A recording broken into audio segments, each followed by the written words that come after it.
esta palabra hijos de Dios o hijos del diablo? ¿Cuántos son hijos? Levante la mano. Del diablo. Hay que escuchar, ¿cierto? ¿Cuántos son hijos de Dios? Vamos a ver si sí. ¿O por qué usted dice que es hijo de Dios? ¿Por qué usted considera que es hijo de Dios? A veces consideramos que somos hijos de Dios porque vamos a la iglesia cristiana, ¿sí o no? Consideramos que somos hijos de Dios porque ya no rezamos a un bulto. Consideramos que somos hijos de Dios porque hemos tenido un cambio de conducta. Dejamos de emborracharnos, dejamos de fumar, ¿cierto? Pero eso simplemente es un cambio de conducta. Eso no garantiza de que seamos hijos de Dios. Pero ¿qué es lo que la Escritura nos enseña? Porque hasta hoy nosotros hemos aprendido o hemos escuchado que podemos ver los efectos del viento, pero no de dónde viene o a dónde va. Y asimismo sucede para con nosotros porque nosotros podemos entender cuando comienza nuestro proceso de nacer, cuando empieza nuestro proceso de una nueva vida espiritual. No sabemos, o a veces sabemos, o a veces creemos, y por eso nos han enseñado la famosa oración de fe. Y hemos creído que cuando repetimos la oración, ya. Pero yo hice esa oración como 7 veces y no hasta que me explicaron qué significaba, yo no sabía qué estaba haciendo. Simplemente me decían, repita, yo repetía. Pero eso no me hacía, o no, hasta ese momento, no me hizo hijo de Dios. Porque no sabía lo que estaba haciendo. Entonces, así como no sabemos el viento de dónde viene y hacia dónde va, nosotros nos queda a veces muy difícil también darnos cuenta de ese nuevo nacimiento y de cómo se están realizando los cambios dentro de cada uno de nosotros. Sin embargo, podemos ver sus efectos a medida que nuestros deseos y que nuestras acciones o cambio de voluntad o conducta empiezan a dar un giro. Y empezamos a decir, soy diferente porque ya no hago esto. Soy diferente porque ya esto que me gustaba o en lo que me deleitaba antes, ahora no lo veo de esta manera.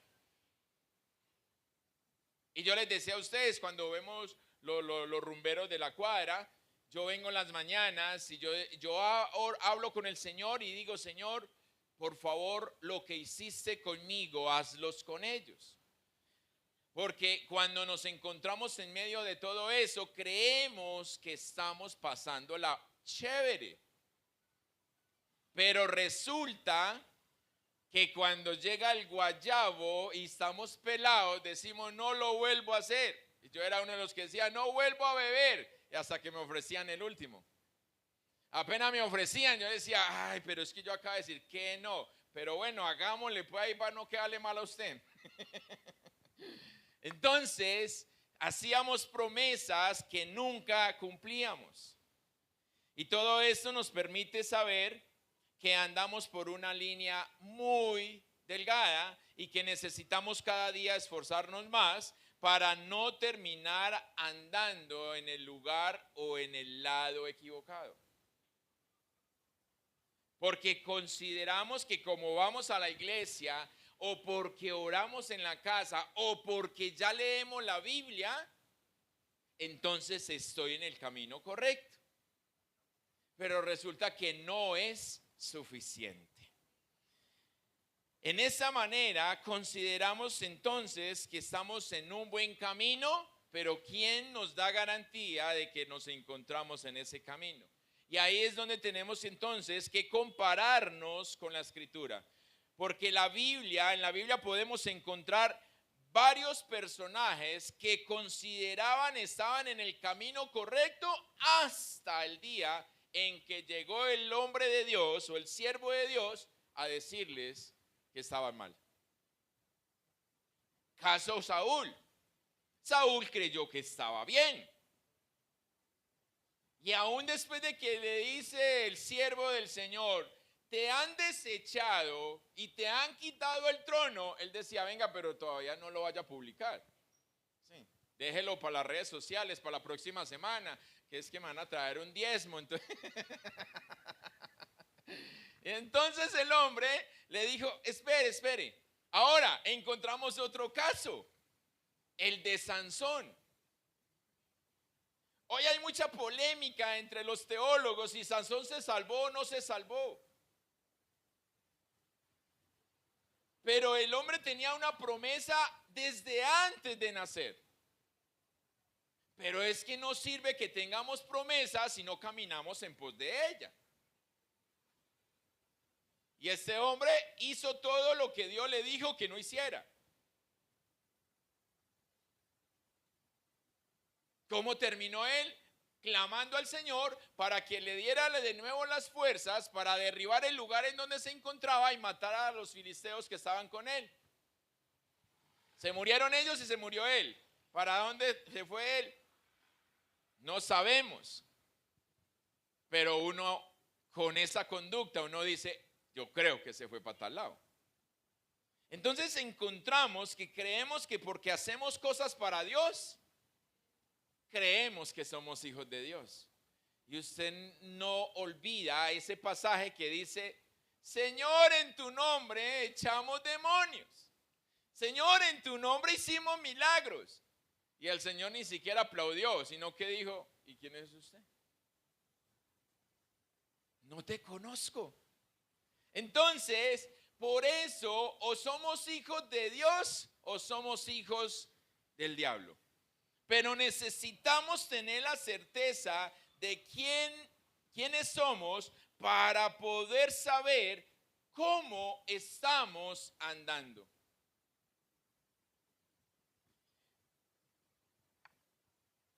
Conscientemente citamos el texto donde Jesús dice, ¿por qué me llaman Señor, Señor y no hacen lo que yo les mando?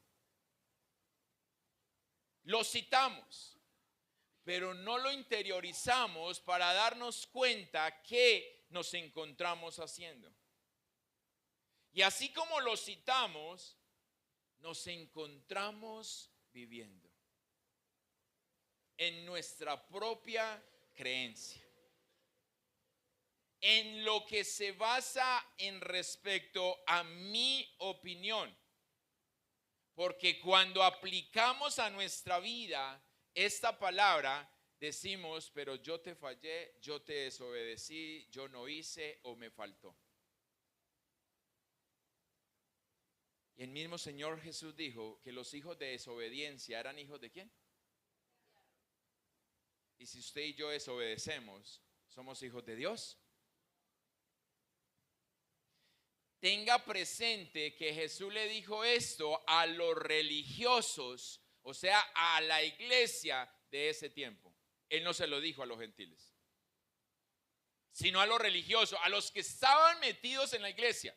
No se vayan a salir todavía, pero los que estaban en la iglesia fueron los que recibieron de parte del Señor esto. Porque creemos que tenemos un conocimiento. Y creemos que ese conocimiento es suficiente para poder decir o llevar ese título de hijos. Juan capítulo 1 verso 12 dice, por cuanto creyeron y le recibieron, fueron constituidos hijos de Dios.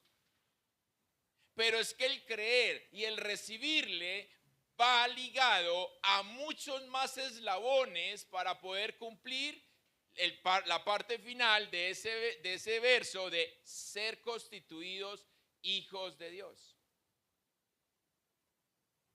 Porque no es simple, por eso vuelvo y le digo, no es solamente repita conmigo y ya. No, eso digamos que se abre la puerta para que usted empiece a encontrar los demás eslabones que conforman esa cadena que te llevan a ser hijo de Dios. Pero si te quedas ahí nada más, no pasó nada. Aceptamos, y ya varias veces hemos escuchado eso, solamente al Salvador, pero no al Señor. Que me dé su salvación, pero que no me demande nada. Yo voy cuando quiera, cuando pueda, y que no me obliguen. Y como el Señor no obliga, decimos. Y es ahí donde los hermanos nos testificaban ahora, nos decían lo que está pasando. Porque si nosotros realmente queremos caminar el camino para ser constituidos hijos de Dios, Filipenses capítulo 1, verso 29, 2 privilegios nos dio el Señor: 1, creer en Él; 2, sufrir por Él. Y si no queremos sufrir, entonces no es hijo. Ahora al final levantan la mano los hijos. Entonces es esa parte que no estamos dispuestos nosotros. El gobierno de Dios para nosotros no lo queremos. Es difícil.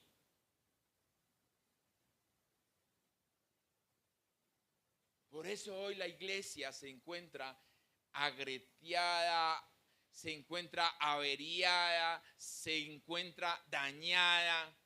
Pero ¿sabe cómo nos conformamos? Diciendo: no es que somos vasos rotos, el Señor vino por los enfermos.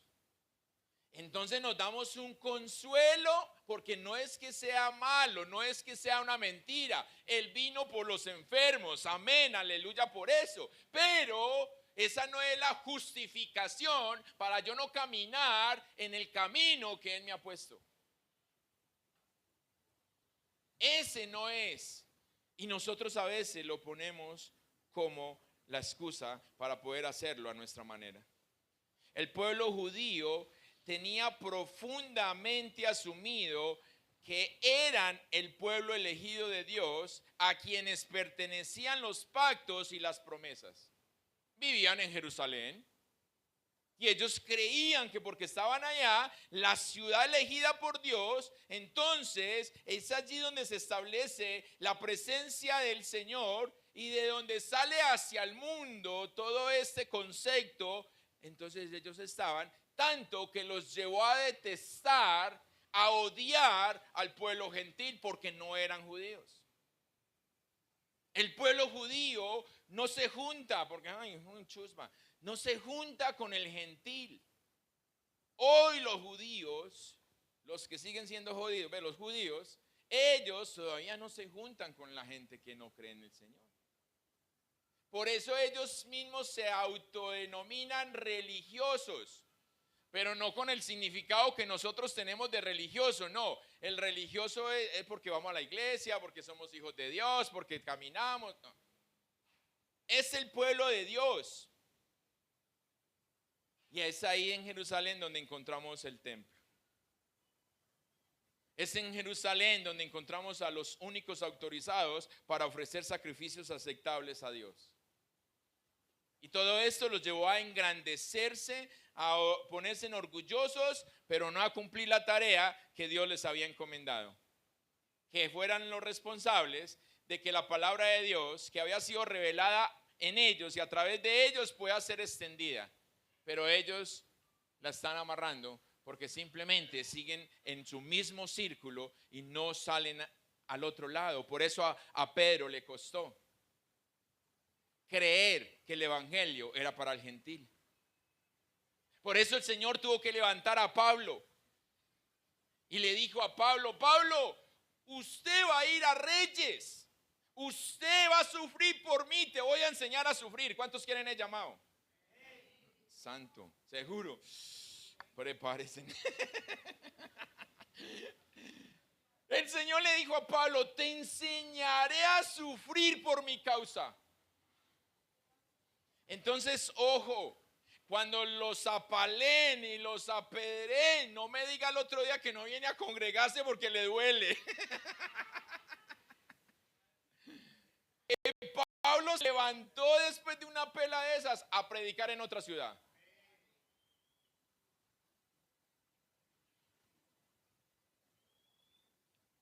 Los judíos perdieron de vista todos los privilegios que habían recibido, todos los privilegios que tenían como finalidad llegar a ser una fuente de bendición para todas las demás naciones. Y al perder esto es cuando Dios mismo se levanta a través de Abraham para construir esta nación, y la promesa que hasta hoy, como hablábamos el miércoles, todavía nos cobija a nosotros es: en tu simiente serán benditas todas las familias de la tierra. Y eso nos cobija hoy a los hijos de Dios. Que esa promesa hecha a Abraham, esa promesa también es para nosotros. A enseñarles a nuestros hijos a vivir una vida en el Señor, para que ellos puedan ser también bendición. No nos tenemos que meter en el rancho de ellos, pero es enseñarles cómo hacerlo. Yo siempre he dicho y siempre te he enseñado que nos quede el consuelo que hemos hecho la tarea. Porque nuestros hijos van a decidir. Ellos también van a decir sí o no, como lo hicimos usted y yo. Queremos que decidan y que tomen la decisión como nosotros la tomamos, pero les corresponde a ellos. Ahora, hicimos la tarea nosotros de mostrarles el camino, de enseñarles, de ser piedra de tropiezo o piedra en el zapato. Nos tiene que quedar eso. Pero si nosotros les abrimos las puertas al libertinaje, no espere, porque difícilmente llegará a los pies del Señor. No te olvides de las responsabilidades que Dios te entregó.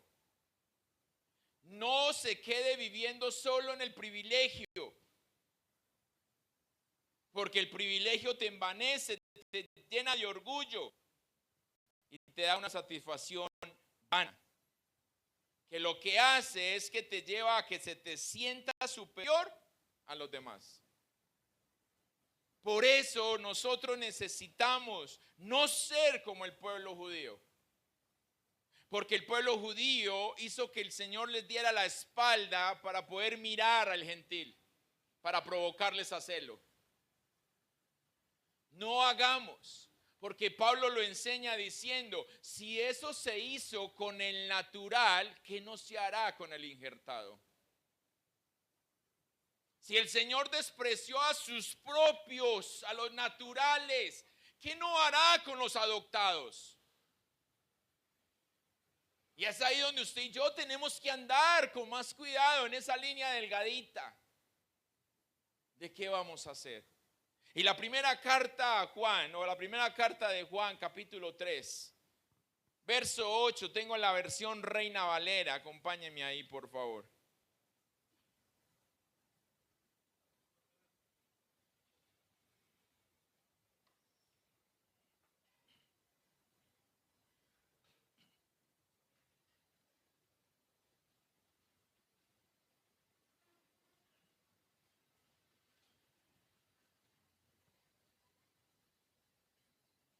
Primera carta de Juan, capítulo 3, verso 8 al 11, dice: preste atención.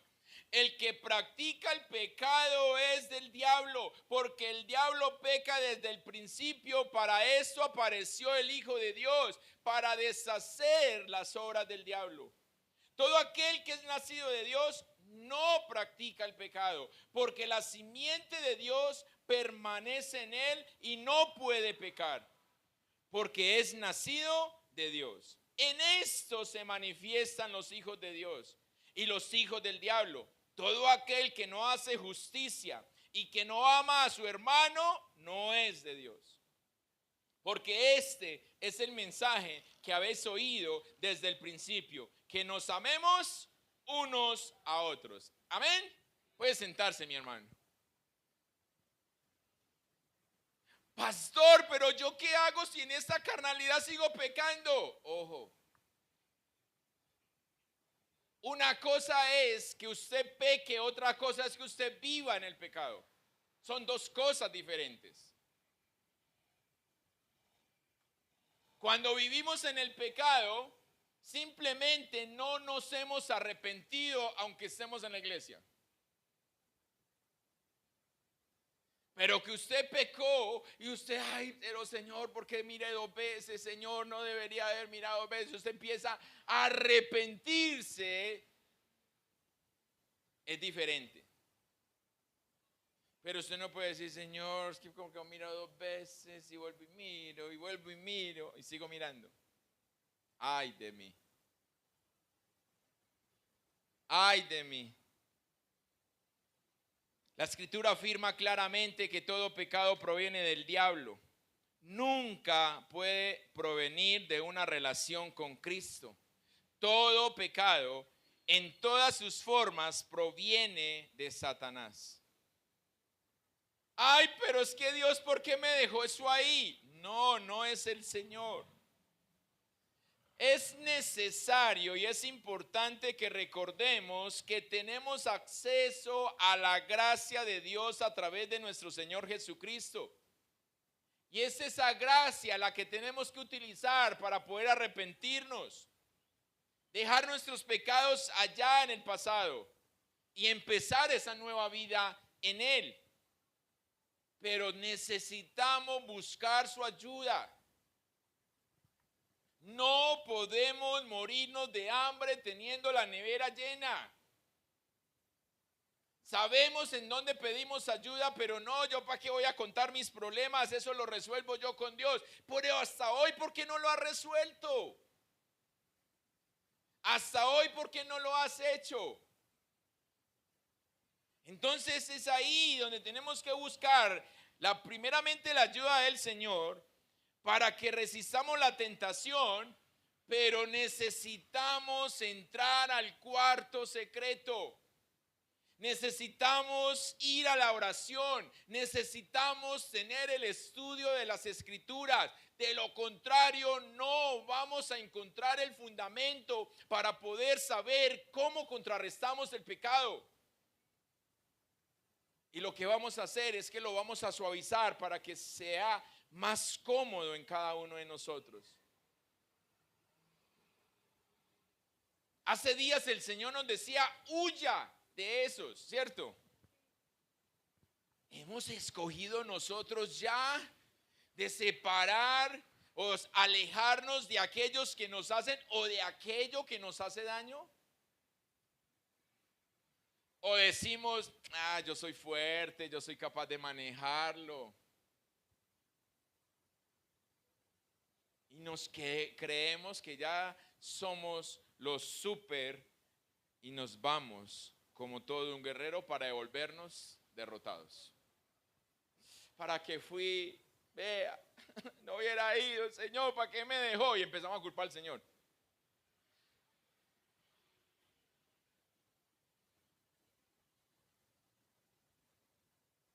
Santiago nos enseña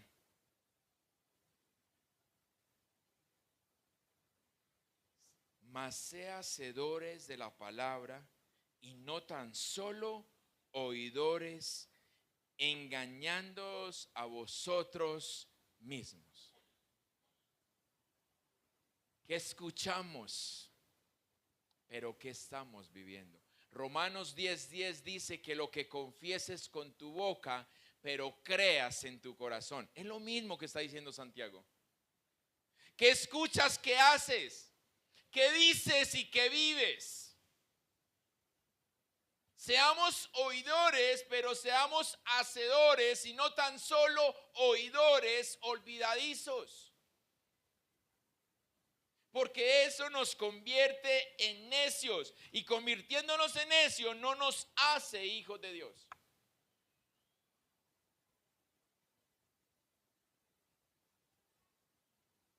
Por esto fue que Jesús exhortó a los judíos o a los religiosos del tiempo.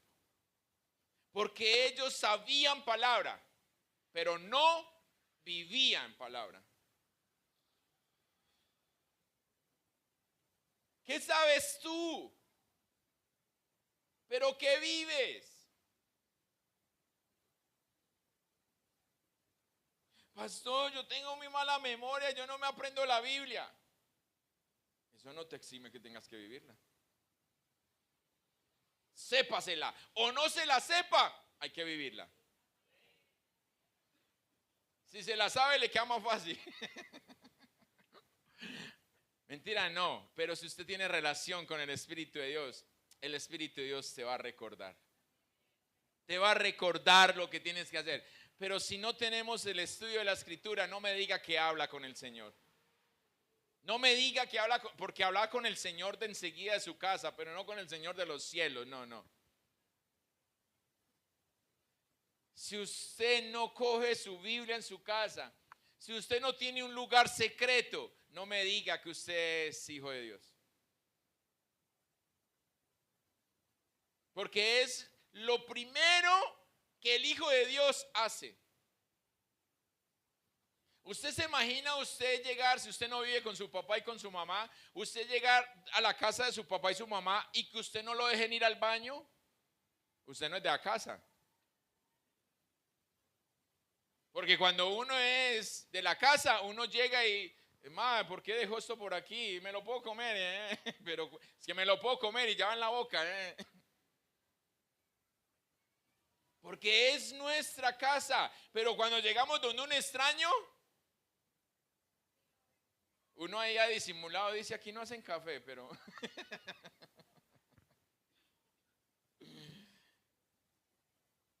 Los judíos religiosos decían ser hijos de Dios porque eran de la descendencia de Abraham.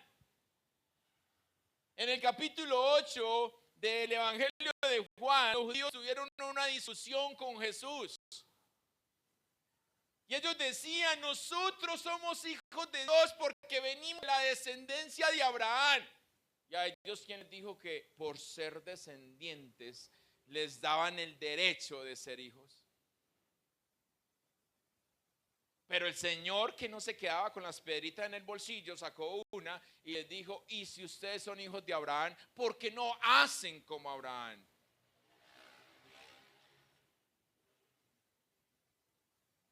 Si ustedes fueran hijos de Abraham, harían como él y me estarían aceptando a mí porque me conocerían a mí, les dijo el Señor. Pero no son hijos, ni de Abraham ni de Dios, porque no me conocen a mí.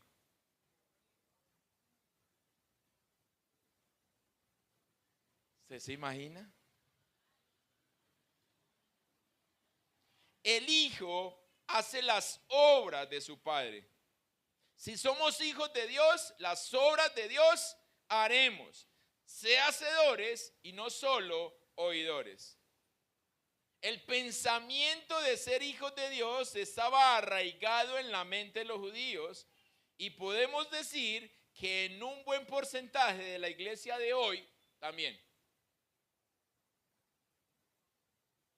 También decimos que somos hijos. Ahora, tenemos que tener algo presente y bien claro. ¿Qué es lo que es Satanás? Recuérdese que él se vestía, ¿cierto?, de ángel de luz. Él era el que ministraba la alabanza allí. Él llega y decía a los otros ángeles, bueno, hoy vamos a tocar Todopoderoso y esto. Y él les decía que era el canto que le iban a enseñar al Señor. Pero resulta que cuando es arrojado, esa luz deja de resplandecer en él. Y entonces su corazón no cambia y él sigue siendo el mismo malvado que estaba allá en la presencia del Señor. Y por eso es arrojado. Pero se convierte en el mejor imitador. ¿Cómo usted y yo dejamos de ser, o más bien nos damos cuenta? Ya hablamos de cómo nos hacemos hijos de Dios. ¿Sí o qué? Ahora miremos si somos hijos del diablo. ¿Nos gusta imitar? ¿Nos gusta hacernos de que somos cristianos? ¿Nos gusta aparentar? Pero vea a ese hermano, vean a esa hermana como ora, pero no vive, pero no hay testimonio. Estando en la iglesia nos hacemos imitadores. Y si somos imitadores, no somos hijos de Dios. Porque como les decía, el hijo hace ¿qué? Lo que su padre hace. Y si el diablo es imitador y yo soy imitador, ¿quién es mi papá?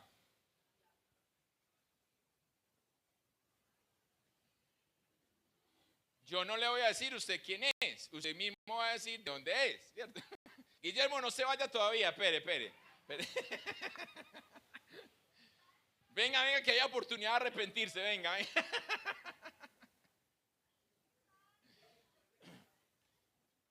Parado escucha mejor. Gloria al Señor, listo. Ojo, no seamos tan solo oidores. Tenemos que ser hacedores para convertirnos en hijos. Si nos quedamos siendo solo oidores, somos imitadores. Es por eso que el primer mandamiento es el lugar de Dios y no tiene discusión. Amarás al Señor tu Dios. Ahora la pregunta es, ¿cuál Dios? Porque Satanás también quiere que lo llamen Dios. Entonces, usted y yo somos los que hacemos o le ponemos a ese Dios el nombre. Al Señor tu Dios, por sobre todas las cosas. Lo que nos decía el hermano Alex ahora. No tengo con qué, me vengo con el mocho. ¿Sí o qué? El mocho también escucha la palabra del Señor. ¿Sí o qué? No porque sea mocho no lo va a traer. Escuchó Michael sin una oreja, ¿sí o qué? Con una oreja remendada. ¡Ey! Es que no puede tener excusa. Ahora, si se convierte ya en un vicio del mocho, ya es otra cosa. Ya no quiere lavar la ropa, ¿sí o qué? Pero le estamos dando el lugar a Él, el que Él se tomó. O nos hacemos imitadores. Dios me entiende, yo no puedo, es que yo quisiera, pero Satanás también quisiera.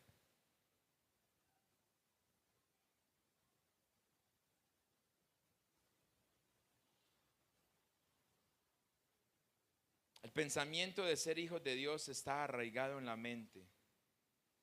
Podemos decir que un buen porcentaje de la iglesia hoy tiene este mismo mal, llamémoslo así. Hay que tener sumo cuidado con esto porque es terriblemente peligroso. Porque la dignidad de ser hijo de Dios no se adquiere por herencia familiar, sino que requiere de un nuevo nacimiento espiritual. Por más que yo quiera que mis hijos sean de Dios, ellos tienen que tomar una decisión. Y por eso, como te decía hace un momento, usted como papá, como mamá, encárguese de enseñarle el camino. Ustedes ven lo que aprobaron de estos días por ahí. Oiga, un niño que no sabe ni hablar todavía, apenas está soltando su lengua y que ya puede decidir qué hacer con su vida. Que pague los servicios primero, ¿sí o qué? ¿Se da cuenta? O sea, cuando el gobierno mantenga a esos muchachos, uno podrá decir, de pronto vamos a dejar que hagan eso. Pero a fuerza de lidia hay que pelear para que les dé un subsidio. Entonces, ¿qué estamos haciendo nosotros desde nuestras casas? Dejándolos a que les da la sociedad que los levante. A mí Sara y Felipe tienen 11 años y ellos me salen ahora con esa loquera, me voy a operar. Uy, cágalo, hay una pela y una venga a ver cómo así que, Sara lleva 2 años, diciéndome que le deje pintar las uñas. No tiene que ver con bisturí ni nada. Yo le digo, usted es una culicagadita, hombre. Todavía no, cuando tenga 15 si acaso. Y ella no ve la hora de tener 15.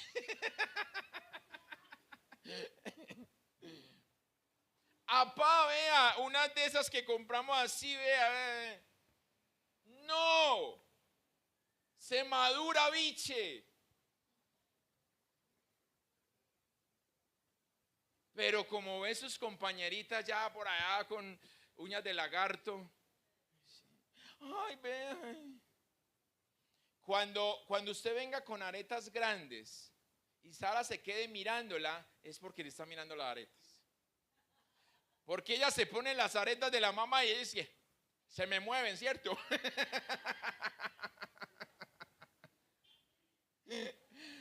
Ella le gusta eso para que se le mueva. Pero yo le digo, mami, no, y le enseñamos. Tiene 11 años, no podemos dejar que decida todavía sobre su vida, menos lo va a hacer uno de 3. Pero somos hijos de Dios. Pero es que ¿cómo? Y la vamos a cohibir. No, entonces empezamos a proyectarnos en nuestros hijos. Lo que a mí no me dejaron hacer, hágalo usted. Hágalo. A mí nunca me dejaron salir. Salga usted, yo no lo voy a amarrar. Y después es, Señor, ¿por qué mi hijo es así? ¿A cuál Señor le está diciendo?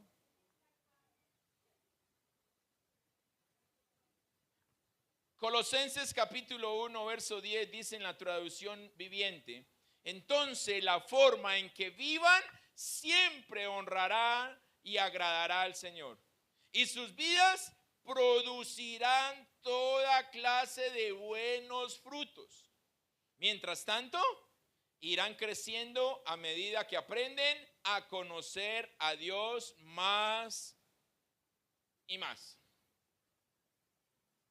No vamos a dejar el pecado inmediatamente, pero a medida que nos profundizamos en conocer de Dios, a esa medida nos vamos alejando del pecado.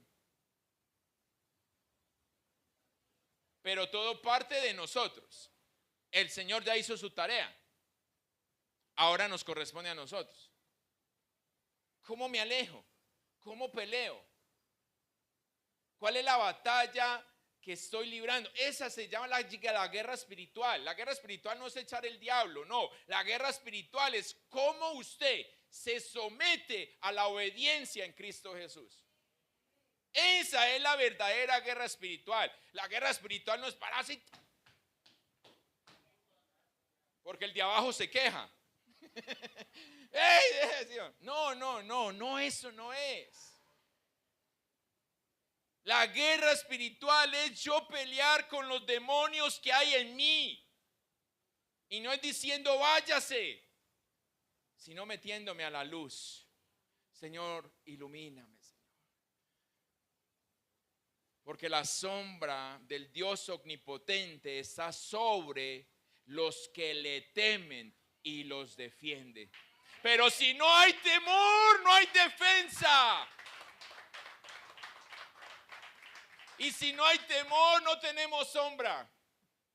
No arriba, sino allá aladito ahí, con un tenedor. No, bueno, no sé si carga tenedor o qué. Pablo dice a los cristianos colosenses que como miembros de la nueva humanidad, ninguna parte de su existencia humana permanece intacta ante el gobierno amoroso y libertador de Jesús.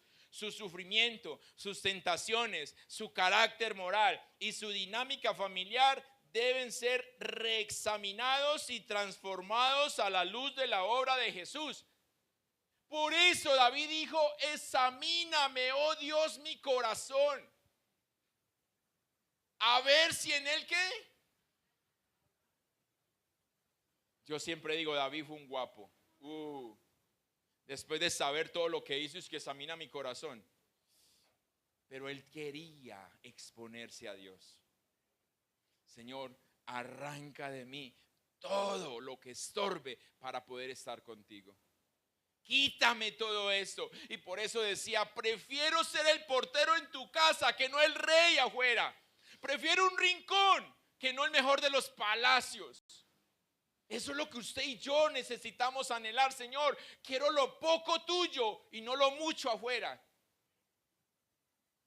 Porque el Señor sabe dar y no escasamente, no te va a dar poco, pero anhelemos al menos eso. Y esa es la pelea, la batalla nuestra. Por eso reexaminémonos para ser transformados. Si no nos reexaminamos, consideramos que estamos bien. Y entonces el día que nos presentemos delante del trono, encontramos a ese señor allá contento. Ay, ese es mío. Y nosotros, ay, Señor, haga algo. Y el Señor, ya no hay tiempo. Ya no hay tiempo. Ya quedó listo. A pesar de nuestras luchas con el pecado, siempre hay esperanza en el amor y la gracia de Dios. Al Señor, al seguir el camino de Cristo, de hecho, estamos deshaciendo las cadenas que nos están atando y que nos están permitiendo que su luz brille en nuestras vidas. Entre más nosotros estemos con el Señor, más el yugo de la esclavitud se va pudriendo en nuestra vida. Nos vamos sintiendo más libres de quien nos tenía atado. Nos vamos sintiendo más libres de quien creía tener un derecho legal sobre nosotros. Porque a medida que nos metemos a Cristo, dice la palabra que la unción pudre el yugo. Y no tengo que pararme yo a hacer nada, simplemente a contemplar y a estar en su presencia. Por eso no es simplemente obedecer. Porque a veces creemos que obedeciendo ya. No, el mandamiento que el Señor dejó no fue obedezca a padre y madre, fue honre a padre y madre. Porque honrar es más que obedecer. Si fuera la obediencia suficiente, el mandamiento diría obedezca a sus padres. Pero dice honre. Y como a Padre terrenal, a Padre celestial tenemos que honrar. Por eso el que honra es honrado. Eso es lo que él dice. Pero ¿qué queremos entonces usted y yo? ¿Qué queremos como iglesia? ¿Qué queremos como pueblo? Todo esto tiene una demanda. Porque entonces eso lo podríamos interpretar fácilmente. Eso es una advertencia para el incrédulo.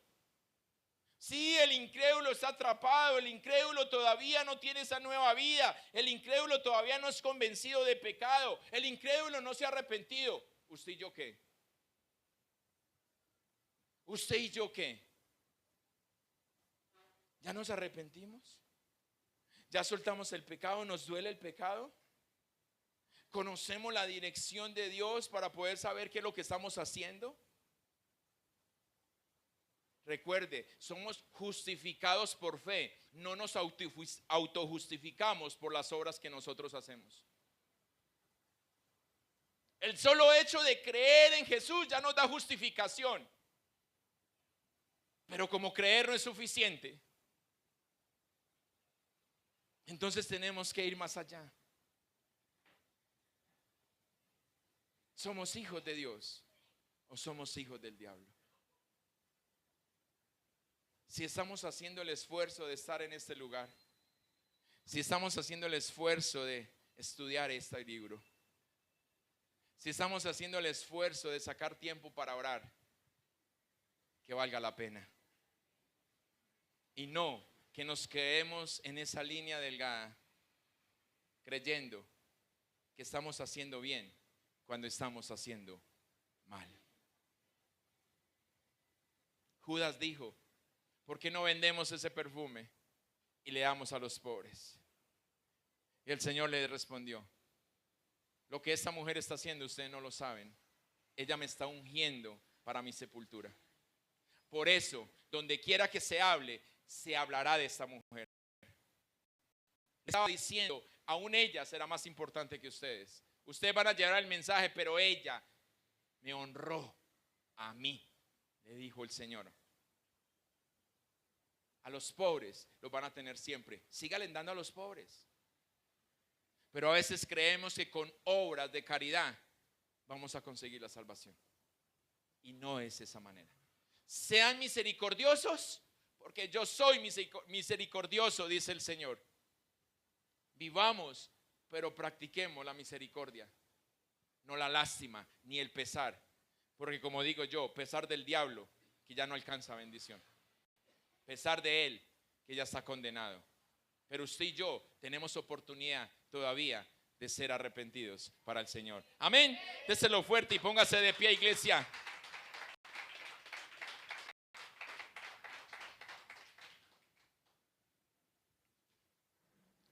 Padre, gracias. Gracias, Señor. Señor, que así como dijo el salmista, podamos decir nosotros: mi alma clama por ti, Señor. Mi alma tiene sed de ti, Señor. Mi alma te anhela, oh Dios Todopoderoso. Por eso, Padre, Señor, ayúdanos. Ayúdanos a tener sed, a tener hambre de ti, Señor. Porque, Señor, buscándote a ti nos alejamos, Señor, del mal. Buscándote a ti, Señor, sanamos nuestra vida. Caminando contigo, Señor, seremos más que vencedores. Pero haciéndolo como tú quieres, no como a nosotros nos parece. Señor, este mundo cada día nos enreda, nos quiere enredar más. Nuevas cosas, nuevas estrategias. Señor, el reino de las tinieblas no se queda quieto. Es por eso que nosotros, Señor, no podemos quedarnos quietos delante de tu presencia, sino que tenemos que profundizar más, Señor. Tenemos que afianzar más ese lugar secreto, esa comunión íntima contigo. Porque es en ese lugar, Señor, donde somos fortalecidos. Es en ese lugar donde nos hacemos fuertes. Es en ese lugar, Señor, donde cobramos ánimo. Es en ese lugar en donde somos levantados, Señor. No hay otro lugar. Señor, por favor, rompe. Te lo pedimos en el nombre de Jesús. Y ayúdanos, Señor, a nosotros romper, Señor, esa inapetencia de la oración, el ser básico, Señor, el querer, el dar poco, pero el querer recibir mucho, el solamente, Señor, levantar una oración corta, pero esperar que tú respondas algo grande. Hemos aprendido, Señor, y hemos visto, Padre, a través de la Escritura, lo que hacía la iglesia primitiva, Señor. Tus discípulos no hacían nada sin estar en intimidad contigo. No se dejaban llevar por las emociones, no se dejaban llevar por la persecución, no se dejaban, Señor, dañar por nada de esto. Y aún, Señor, cuando querían o se dejaban arrastrar, Señor, por la conveniencia, Señor, tenían uno al otro ahí para exhortarse, Señor. Y eso es lo que tú nos llamas, a exhortarse el uno al otro. Por eso Pablo, Señor, acabando de llegar, siendo un aparecido, lo podríamos decir de esta manera, pero él, Señor, después de haber alabado, Señor, a Pedro y a los discípulos, enfrentó a Pedro porque estaba haciendo mal. Señor, necesitamos esos Pablos en nuestra vida que nos exhorten cuando estamos haciendo mal. Necesitamos, Señor, esos Pablos en nuestra vida que nos ayuden a enderezar nuestro caminar delante de ti. No a que nos molestemos con ellos, no a que les digamos deja de ser metido en mi vida, porque simplemente ahí le estamos diciendo que no eres tú, Dios Todopoderoso, nuestro Padre. Cuando decimos que es mi vida, entonces no somos hijos del Dios Altísimo. Padre, ayúdanos. No queremos, Señor, seguir en una religiosidad.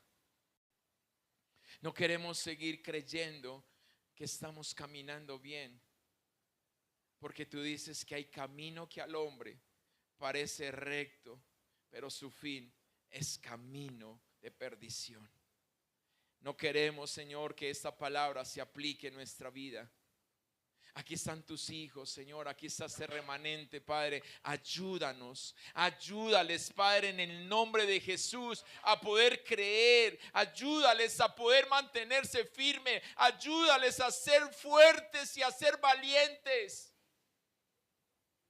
Ayúdanos, Señor, porque la preparación hoy para el día postrero, Señor, en donde tendremos que pararnos firmes si nos llega a tocar ese día, para no negarte, para caminar junto a ti y poder decir, Señor, incluso como dijo Pedro, crucifíqueme con la cabeza hacia abajo, porque no soy digno ni siquiera de morir como me murió mi Señor. Que nosotros, Señor, si tenemos que entregar nuestra vida, podamos decir, Señor, tómala, te pertenece. Pero que jamás te neguemos, Señor, aún en la autojustificación nuestra. No queremos ser imitadores, queremos ser reales delante de ti. A ti damos gloria y damos honra por siempre y para siempre en Cristo Jesús. Iglesia, y usted dice, déselo fuerte, hijos de Dios. A verlos, ¿dónde están?